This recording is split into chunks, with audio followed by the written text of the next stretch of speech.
Hey guys, welcome back to the channel and welcome to the first video of the new year. We are in 2023, so it only makes sense for the first video to be my top 10 most anticipated films of this year. Now, as I did with my top 10s of last year's, this is my list. Some of these films you might not be looking forward to. Some of these films you might not know even exist. So it's all cool if our lists are different. Let me see yours down in the comments below, but this is mine. So be respectful. Make sure you hit that subscribe button so we can keep growing towards 250 subscribers here in the new year. Now let's get down to business with my number 10 pick, Indiana Jones and the Dial of Destiny.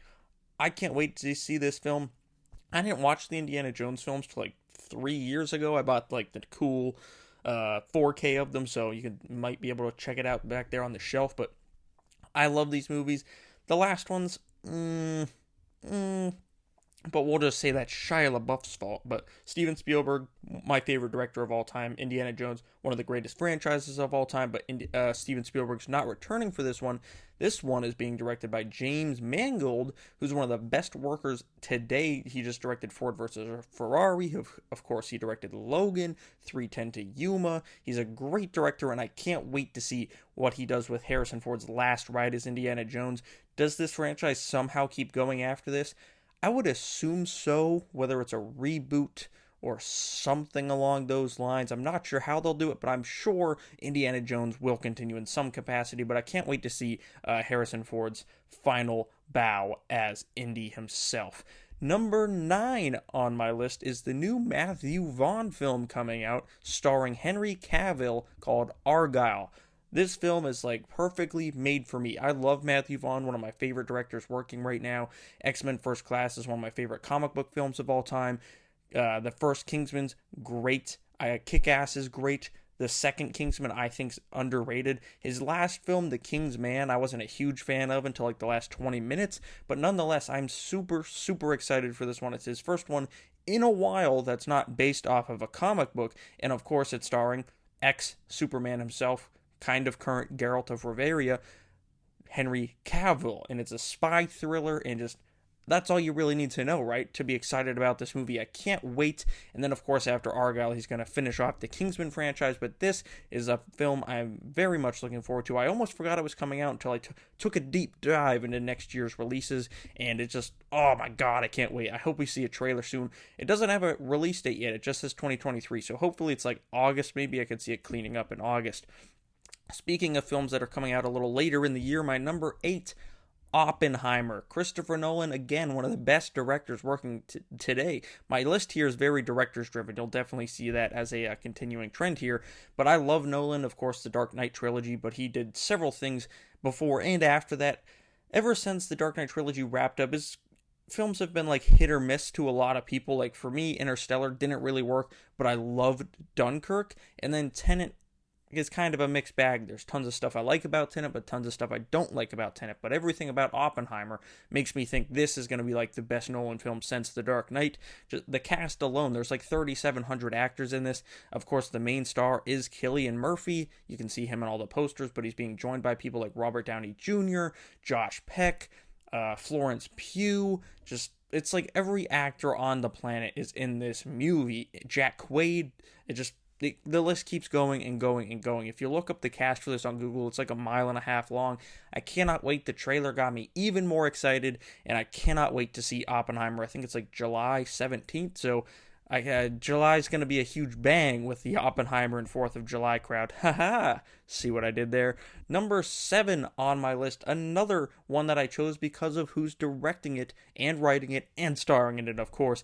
David Fincher's new film, The Killer. This is one that completely slipped under my radar. Did not know it was happening, but man, oh man, am I glad I discovered it is, because this sounds like a dream team for me. David Fincher's possibly my favorite director working today. Of course, he did films like Seven, Zodiac, The Social Network, Gone Girl, Girl with the Dragon Tattoo, among several other things, including that shitbox Alien 3, which he's not ashamed of. And he's reteaming with the writer of Seven to bring us this new serial killer movie starring Michael Fassbender, who's criminally underrated because I think he's got like the worst agent in the world, because he was like riding high off those first few X-Men movies, and then he did like that Snowman serial killer movie, he did Assassin's Creed, and he did the last few X-Men movies, and it's just kind of was like bomb after bomb after bomb for Michael Fassbender. But next year it looks to be a resurgence because he's got this and he's got the next goal wins from Taika Waititi. So I think this is going to be a big year for Fassbender, and I can't wait to see him as a serial killer in the new David Fincher film, The Killer. Coming in at number 6, the first superhero film on the list, Blue Beetle. I know, there's a lot of who knows what's going on with DC right now, but Blue Beetle could stick around. From what I hear, it doesn't really connect to anything in the old DC universe, so this could technically stick around and be part of the new DC universe. I've been excited for this film since they announced it. I've always been a big Jaime Reyes fan. I was first introduced to him in the old cartoon when I was like 10, Batman Brave and the Bold, and I've loved him ever since. I followed him in the comics. I'm reading his current comic right now, Graduation Day. I love the character, and of course Cholo Mariduena being cast as him from Cobra Kai. Perfection. Perfect casting right there. Just can't wait. The costume, the outfit looks like the most comic accurate thing I've ever seen in my life. We got Susan Sarandon coming in as possible villain for this. George Lopez is playing Jaime's uncle. Like, I love this film. I love this film already. I can already taste that I'm gonna love this film, and I cannot wait to see it coming in August, and I hope it sticks into the new DC universe and we get more Blue Beetle films down the road. Coming in at number 5 is another Warner Brothers film, Dune Part 2. Denis Villeneuve, also one of the best directors working today. Of course, the first Dune, Arrival, Sicario. I know there's like 3 more that I'm missing here. Prisoners, I'm pretty sure, is Denis. There's another Jake Gyllenhaal. It was like his first movie. I can't remember what the hell the name of it is, but there's even Blade Runner 2049. I can't believe I almost forgot. He's got so many bangers. He hasn't missed yet, and I don't think he's going to miss with this one. I really do not. Just like Oppenheimer, this has like 800 cast members from all the people in the original, and then Austin Butler is joining the cast of this. Christopher Walken is joining the cast for this one. Florence Pugh, once again, joining the cast for this one. Like, this film's gonna be bananas. It comes out like at the very end of the year. It comes out like the last week of November, so we're gonna have to wait a long time for this one, but it definitely earns that number 5 spot, and I can't wait to see where this story goes, because god damn did I love that first Dune movie. Up next is the second superhero movie on this list at number 4, Guardians of the Galaxy Volume 3. I'm very much looking forward to Ant-Man Quantumania. Don't get me wrong. Like, that looks like it's going to have huge implications for the next few years of the MCU. But this one is the one that I'm personally looking forward to the most of the next year of Marvel movies. Because I don't want to spoil anything, but I'm pretty damn sure that Rocket's dying in this film. The picture I used for this video, like, he's not there. There's scenes of people crying in the trailer. They show a lot of Rocket's backstory. The High Evolutionary's there. If you've read the comics, you know what that means for Rocket. So I don't think our buddy Rocket's making out of this one alive. And I think we could see, like, Drax or Star-Lord also bite the dust. And just watching the holiday special a few weeks ago made me, kind of remember how much I love these characters. And I know soon as I see one of them die, I'm going to like shed multiple man tears, just drenching the seat in front of me while I'm watching this in the theater. I think it's going to have humor. I think it's going to have very high emotional stakes. And I think it's going to be a perfect send-off to this iteration of the Guardians team. That is why it's the most high Marvel movie on my list from the MCU for this year at number 4. Coming in at number 3, Killers of the Flower Moon. This is the new Scorsese film. Do I have to say Scorsese's one of the best directors? Like, come on, you know that. One of the best directors of all time. And this one sees him re-teaming with Leo DiCaprio, possibly the best actor working. Possibly the best actor of all time, really. And the last time they teamed was Wolf of Wall Street, which is one of my favorite films. Before that, it was The Departed, also one of my favorite films. Just every time these two team up together, it turns into magic. This one's supposed to come out in May, I do believe, so that's a nice birthday present for me. Probably going to have to watch it on Apple TV, unfortunately, because this isn't the type of film my local small-town theater gets. We usually get, like, comic book movies and old people or Jesus movies. That's about all we get, really. So we might not get Killers of the Flower Moon, but you bet your ass I'll drive numerous hours to get a review out for you guys, because, oh my god, I cannot wait for this. A period piece from Scorsese starring DiCaprio. Sign me up. Up next on my list at my number 2 spot, some of you might have thought this would be number 1. I did too at first, but Scream 6 gets the number 2 spot.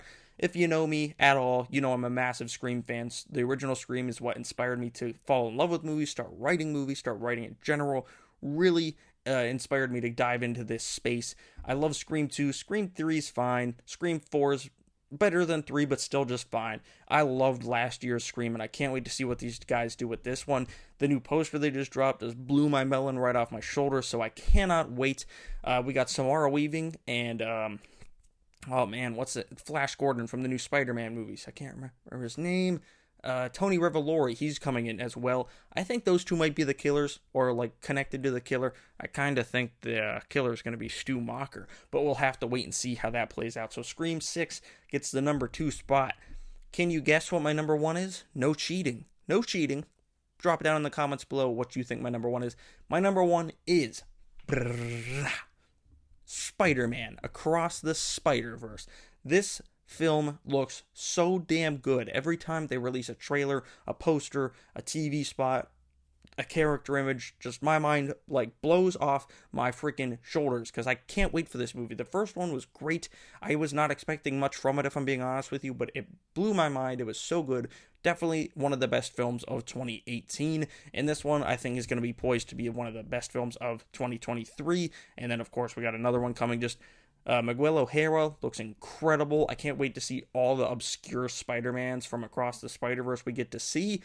It doesn't look like we're going to be hanging out with, like, our pals from the original, like Noir, Spider-Ham, Spider-Man Tokyo. I don't know what her name is, but it doesn't look like we're really hanging out with them. This looks like a Miles and Gwen versus the rest of the Spider-Men until they, like, persuade them to, like, join their cause to take out the Spot.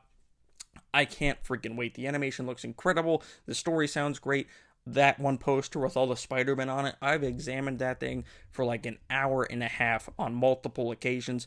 Cannot wait. My excitement for this film is through the freaking roof, and I just can't wait. I do want to say one film that would have made this list, but I'm just not convinced it's coming out next year, and that's Ghostbusters Afterlife 2. It's still scheduled for December, but they haven't even started shooting it yet, so don't think that's making the list. Don't think that's making the calendar year, or it definitely would have made this list somewhere. But those are my top 10 most anticipated films of 2023. What do you think?